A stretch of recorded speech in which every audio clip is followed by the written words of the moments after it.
बिस्मिल्लाहिर्रहमानिर्रहीम। अस्सलाम वालेकुम नाज़रीन, कल मैंने एक व्लॉग किया था और वो था एक उस लेटर के बारे में, उस ख़त के बारे में जो कि सीनियर रजिस्ट्रार हैं, एडिशनल रजिस्ट्रार हैं लाहौर हाई कोर्ट के रावलपिंडी बेंच के, और उन्होंने वो लिखा था जिसमें ज़िक्र था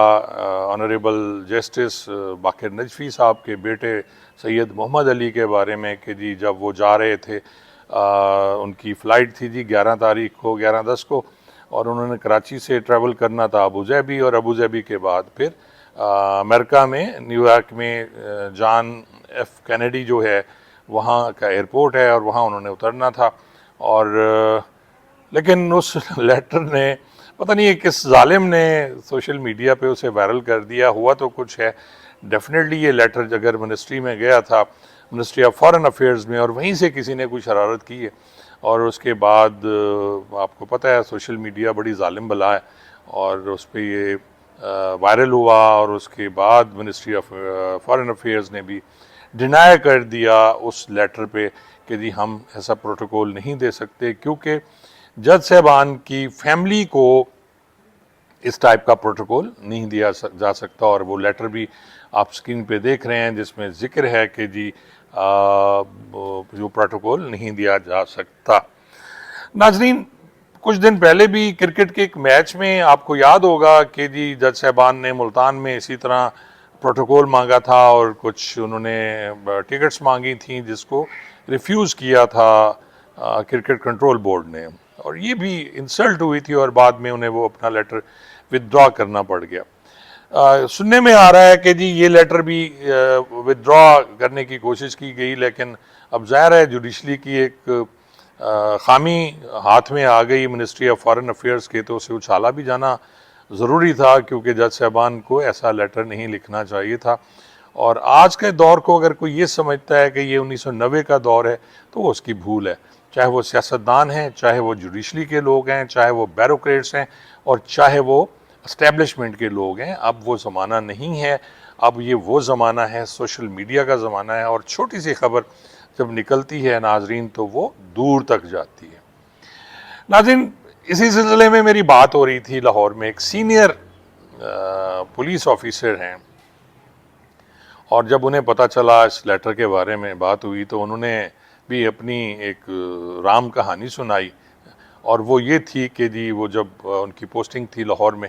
तो एक ऑनरेबल जज साहब उन्हें बार बार बुला लिया करते थे हाई कोर्ट में, और उन्हें खड़ा करके बेइज्जत किया करते थे, और एवं ही खड़ा कर दिया, सुबह से बिठा दिया और शाम तक। ये करते हैं अक्सर, पुलिस में भी इसी तरह होता है कि जब कोई सीनियर नाराज़ हो अपने मातात से तो उसे बुला लेना, सुबह का वो बैठा है और शाम तक वो बैठा रहेगा, जो ही वो उठ के चले गए तो साहब भी चले गए, और फिर अगले दिन के लिए फिर बुला लिया। तो इसी तरह होता रहा। तो एक दिन वो जो ऑफिसर हैं उन्होंने बात कर ली जाके किसी से कि जनाब मुझे बुला लेते हैं जज साहब, और कहते भी कुछ नहीं है, और उसके बाद मैं डेली मेरा यही काम है। तो उन्होंने कहा जी जज साहब का हुक्म है कि आप एक डाला सरकारी जो है और भिजवा दें, और उसके साथ कुछ एक मुलाजिम है पुलिस वाला वो भी उन्हें भिजवा दें, तो सब ठीक हो जाएगा। अब नाजरीन ये देखें कि जब वो सीनियर अफसर हैं वो जाते हैं और जाके पता करते हैं तो वो ऑलरेडी एक डाला सरकारी जो पुलिस का है वो उन जज साहबान जस्टिस साहब के पास होता है, और 20 मुलाजिम पुलिस के 20 मुलाजिम उनके पास होते हैं। और यही हाल है जितने भी बड़े बड़े ये ब्यूरोक्रेट्स हैं, पुलिस की बात कर रहा हूँ और इस पर जुडिशली की बात कर रहा हूँ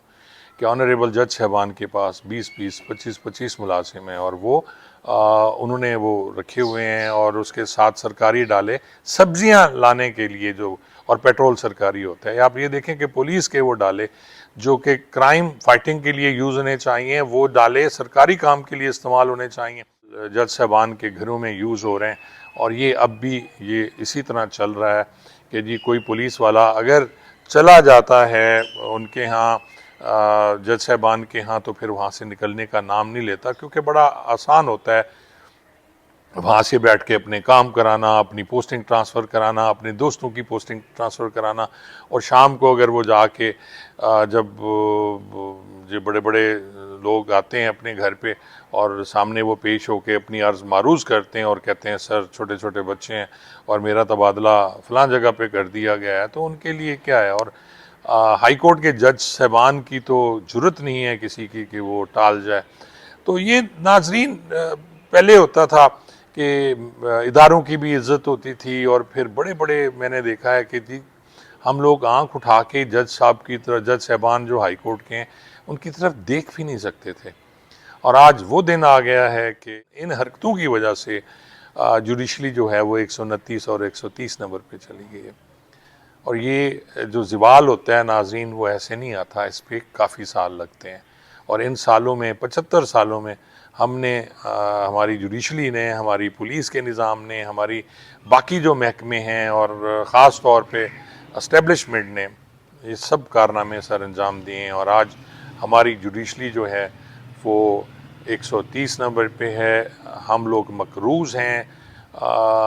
हम ज़वाल पज़ीर हैं, हमारा माशरा ज़वाल पज़ीर है और हम लोग जो हैं वो हमने अरबों डॉलर देने का कर्ज़ा देना है और किसी वक्त भी हम दिवालिया हो सकते हैं। आप दोस्तों से दरख्वास्त है कि मेरे जो यूट्यूब चैनल है उसको सब्सक्राइब करें और फेसबुक पेज को भी लाइक करें। बहुत बहुत शुक्रिया और शेयर ज़रूर कीजिएगा। बहुत बहुत शुक्रिया जी।